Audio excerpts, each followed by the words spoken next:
Welcome to Postcards, a brief look at people, places, the arts and curiosities from around the world. On today's program, rambling through some of the finest countryside in England and Wales. How we looked at daily news prior to the introduction of newspapers and magazines. The distribution of fine art around the world, courtesy the Royal Mail. Relics of the Boer War go on sale. And German buried treasure from the forest near Dresden.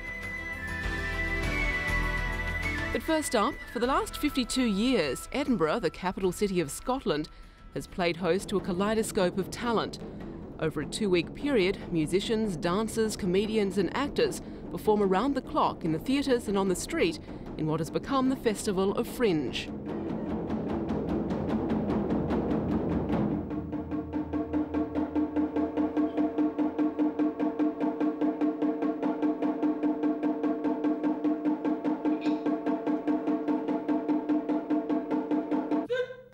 The Fringe, which runs parallel to the International Festival of Edinburgh, remains true to the open-door policy on which it was founded, allowing performers to test their wit in front of anyone who'll listen. The festival also provides a forum for entertainers of all ages and possible future stars. Many famous comedians like Rowan Atkinson started their careers here. Oh, Nikki, you're so fine, you blow my mind, hey, Nikki. Hey, Nikki.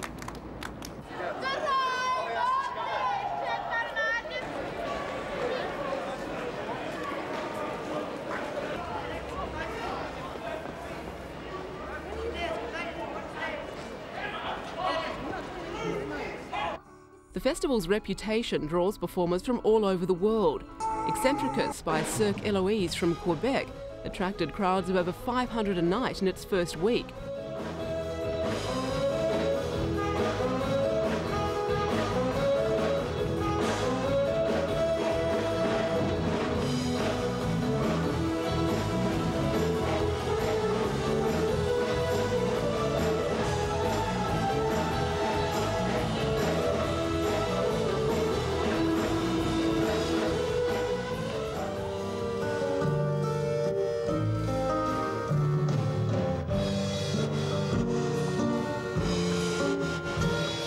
The act uses a bare minimum of props, relying on the technical skill of the artists. The show moves from frivolity to a dramatic, eerie finale.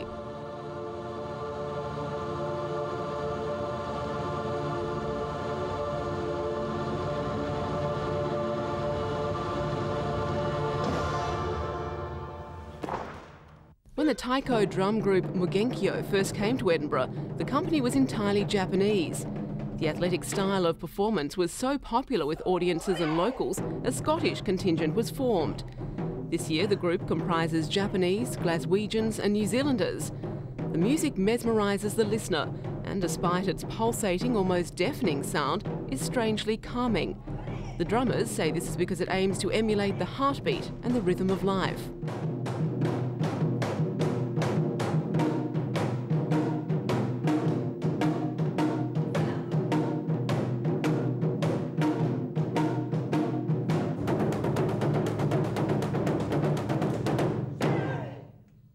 The true test of any comedian is conquering the stand-up circuit.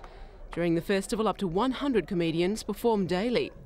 Irish comic Jim Owen is in his 4th sellout season. This Scottish stage a tent away from home. While anyone can perform at the Fringe, to be granted a stage at the Edinburgh International Festival, which commences a week after its eclectic sister, an invitation from the director must be offered. Over the years, the festival has been shaped by the individual tastes of those at the helm. This piece, entitled Artifact, shows the athleticism and grace of classical dance and is performed by the Dutch National Ballet.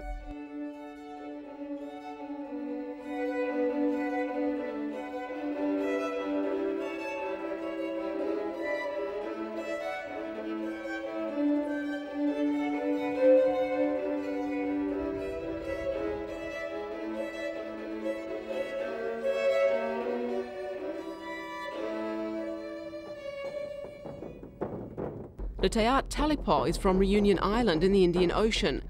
Last year, their performance of The Water Carriers earned them several awards. The company also includes actors from Zimbabwe and France. The piece is a modern, multiracial fable, combining local instruments from the island, singing and dance.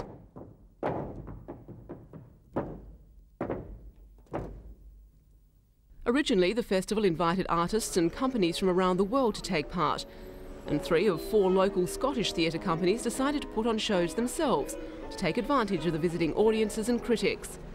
Over the years, more and more companies started following suit, eventually leading to what's become known as the Festival Fringe. Both festivals still attract visitors from all over the world. This year, over 300,000 tickets were sold. However, nothing attracts the crowds like the pageantry and pomp of the Edinburgh military tattoo, now in its 50th year.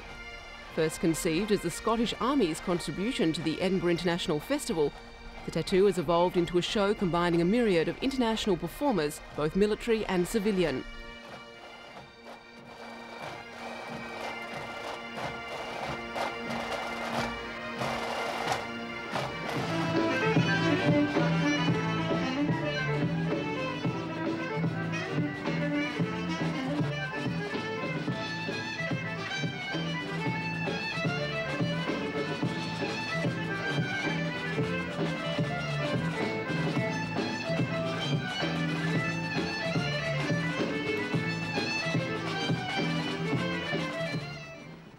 Over the years, it has incorporated steel bands, baton twirlers, drill teams, Zulus, camels, elephants, cavalry, motorcycles and police dogs.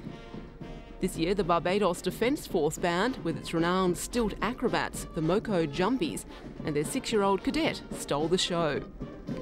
200,000 people attend the tattoo annually, while 100 million watch it on television. Over the years, the event has become as diverse and as popular as the international and fringe festivals themselves.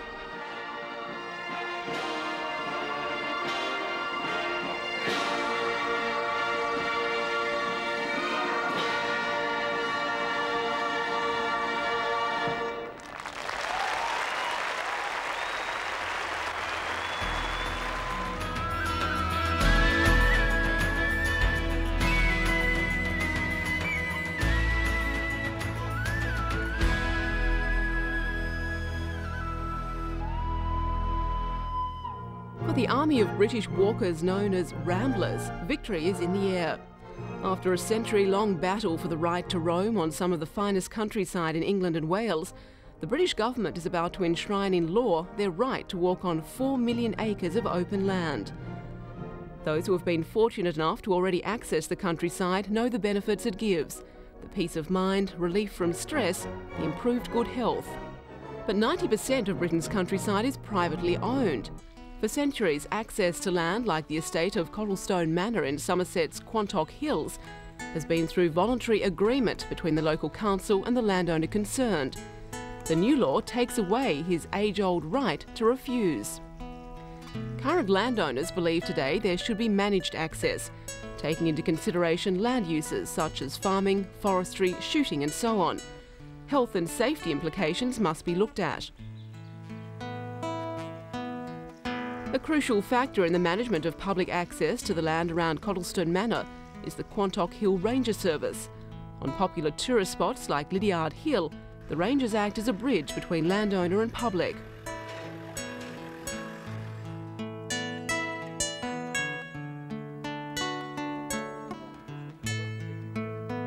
In return for allowing public access, Cottlestone Manor's Hugh Warmington receives a grant, and the local authority funds the ranger service to look after walkers and wildlife alike. The rangers hope this example of good management will be allowed to continue and encouraged elsewhere under the new legislation. They'd like to perhaps have some influence on the bill, an ability to zone areas, in particular sensitive wildlife areas.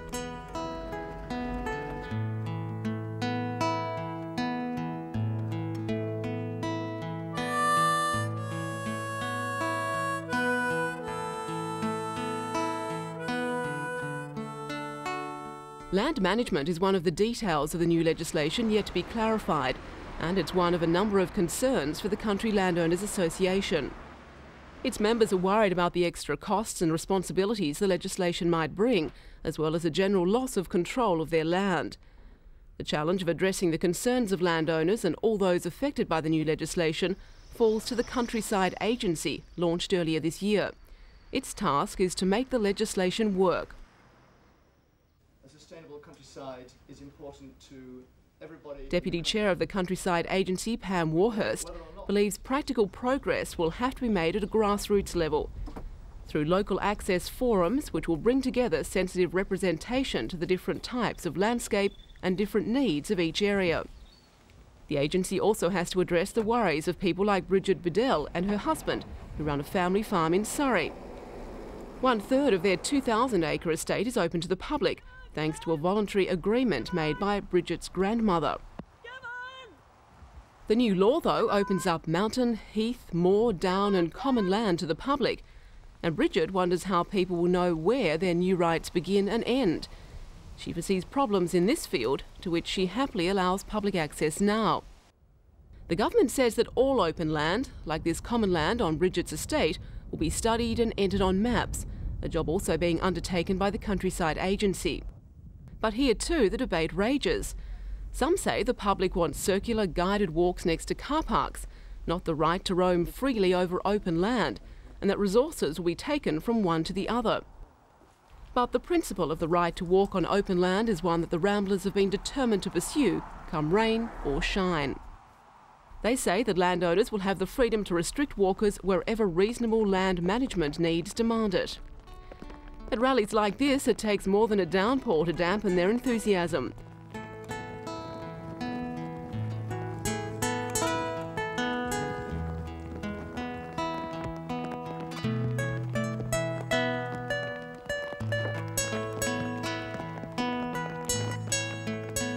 It's areas like this that highlight the problem the government is determined to address. On one part of the hill, access is allowed, but the view from the top is out of bounds. Not since ancient times, when Britain had a predominantly hunter-gatherer society, have people had the right to roam freely across open land. The Ramblers say all they want is access to that heritage. The new law is expected within the next Parliament, a move anticipated with eagerness by walkers, yet with some apprehension by landowners.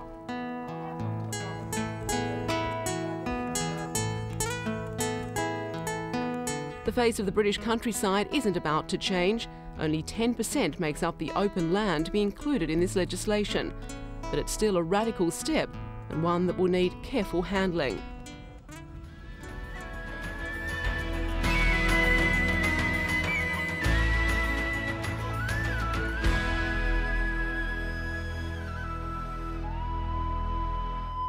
Before glossy magazines or even poorly produced newspapers, printmakers were the opinion formers of the day.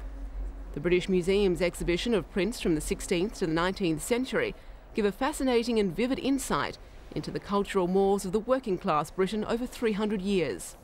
Curiosities like Siamese twins, these were born in Oxfordshire in 1552, were of daily interest to the ordinary people. And much like the tabloid newspapers today, subject matter focused on crime, royalty, politics, war, sex and comedy. As macabre as it may seem to us today, executions were an enjoyable form of entertainment until 1868, when they ceased to be held in public. The lurid stories behind the person on the gallows appealed to the public's sense of melodrama, and printmakers cashed in. People would buy prints of the execution where they'd gathered to watch it. They'd buy them as a sort of souvenir, telling the story of the hideous murder or whatever it was that was being punished on the day. Prints were familiar to all sorts of people, rich or poor. They were found in homes, in the church, in school, the tavern or in the workplace. They were also found in the street, where everybody would have seen them, regardless of class or background. Religious imagery in print was a source of controversy. Before the Reformation in the 16th century, moralising clergymen quickly realised prints were an easy way of spreading their message. This image is an indulgence. At a price, it guaranteed a remission of 26,000 years of punishment in hell to those who knelt before it and prayed. After the Reformation, such images were heavily censored, and printmakers had to take the rules seriously. If they didn't, their work could be seized or worse. Religious imagery made a popular comeback in the Victorian period, and became an acceptable and popular subject. As one of Britain's leading contemporary artists, David Hockney's work is usually displayed in top galleries or exclusive collections. However, recently there was a chance to see the master's work for free. An exhibition of top painters, photographers, sculptors and other artists is based on perhaps the widest distribution of fine art around the world, the Royal Mail's Millennium Collection, 48 postage stamps issued through 1999 to celebrate 1,000 years of British history. Royal Mail is about communication. It's about the postal system, moving letters and items from point A to point B in the same country and all around the world. The exhibition is also about communicating, about the past and time, a travelogue through time. The exhibition is more than just a show of postage stamps. It features the original artwork for the celebrated Millennium Stamp Collection, and a vast array of artefacts used by the artists to inspire their designs, from rare souvenirs and footage of England's last World Cup victory to the reflecting telescope developed by the 17th century genius Sir Isaac Newton. Like the stamp collection, the exhibition is divided into 12 segments or tales, each telling a different story about the last 1,000 years of British history. The Traveller's Tales section of the exhibition features Captain Cook's voyages of exploration. One of the most interesting items is his logbook, actually made by Captain Cook in 1770. On this page he notes in his hand the sighting of the coast of Western Australia. Most of the historical treasures on display come from the Royal Library vaults, including the journals of smallpox vaccinator Edward Jenner. To evidence of more recent scientific milestones. The first ever model image of DNA, the basic building block of life, built in 1953, still stands as a tribute to its makers, Watson and Crick. Innovators share the spotlight with entertainers. The pioneer of comic film Charlie Chaplin, now immortalised by post as well as film.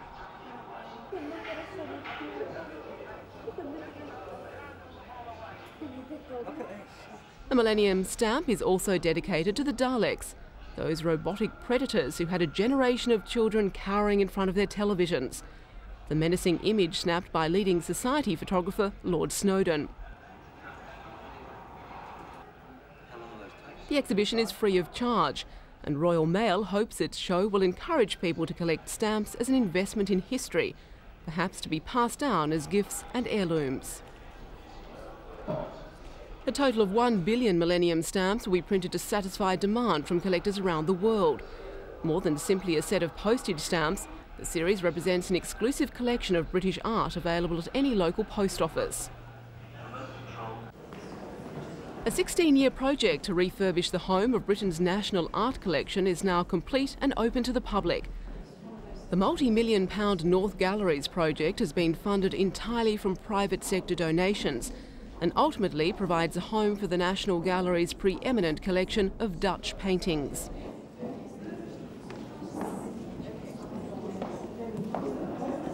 Paintings of significance have been strategically hung on end walls of the Dutch rooms and can be seen through several rooms, enticing the viewer to explore further. The enormous canvases are hung in large day-lit galleries, and cabinet-style rooms allow close-up scrutiny of the smaller works. It's an appropriate setting for the Dutch paintings, which account for 1/5 of the gallery's entire collection. 20 paintings by Rembrandt warrant a special room of their own and span the master's entire career. Their enormous flourishing culture came about through the prosperity of the United Dutch Provinces and the independence they gained over the course of the 17th century from Spain. The Dutch Republic was the wealthiest country in Europe during the 18th century. This well-known Flemish painting, which incorporates several miniature masterpieces, depicts the local connoisseurs of art scrutinising a collection.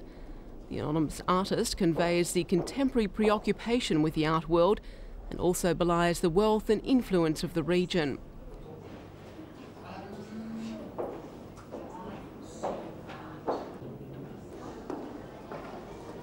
The National Galleries also opened an education centre to help interpret the collection for adults, students and children. More than 110,000 school visits each year access the school curriculum through paintings and foster a love and understanding of fine art. The National Gallery runs lectures, workshops and study days relating to the collection of some 2,300 paintings. Experienced lecturers make sure both children and adults have an enjoyable time and leave with the feeling there's lots more for them to see on a return visit. Spink's Auction House in London is marking 100 years since the outbreak of the Anglo-Boer War, with a sale of relics from the conflict, which saw Dutch settlers trying to resist the inclusion of South Africa into the British Empire. The momentous war of 2.5 years, which commenced with a large battle and ended with a guerrilla war, has largely been ignored because soon after its end, the First World War broke out. The catalogue includes historical documents and paintings recalling the major campaigns of the war, as well as the fear, gallantry and savagery of a conflict which saw the first use of concentration camps.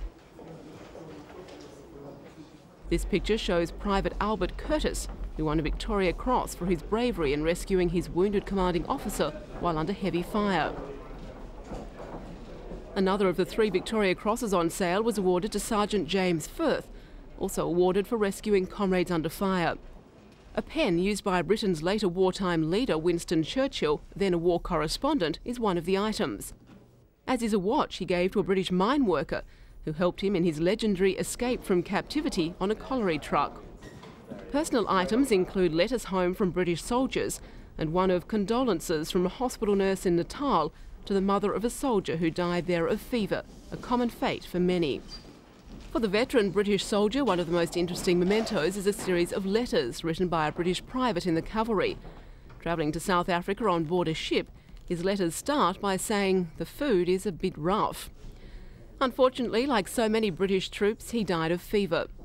16,000 British troops died of disease in South Africa rather than being killed in battle. The centenary of the Boer War has renewed interest in this dark but historically significant period in the history of both South Africa and Britain. This 17th century silver gilt and rock crystal head marriage cup, hurriedly buried by one of Germany's oldest royal families in 1945 and uncovered by treasure hunters only in 1996, is expected to sell for around $3.2 million US when it's auctioned at Sotheby's. Precious stones are set in the feathers on top. It's the only object of its size by a silversmith Yaminsa to be sold.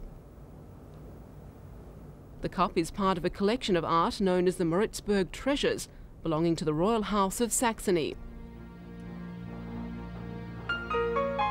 It was hidden in a forest near Dresden in the former East Germany by the sons of Prince Ernst Heinrich to prevent it from being looted by the advancing Soviet army.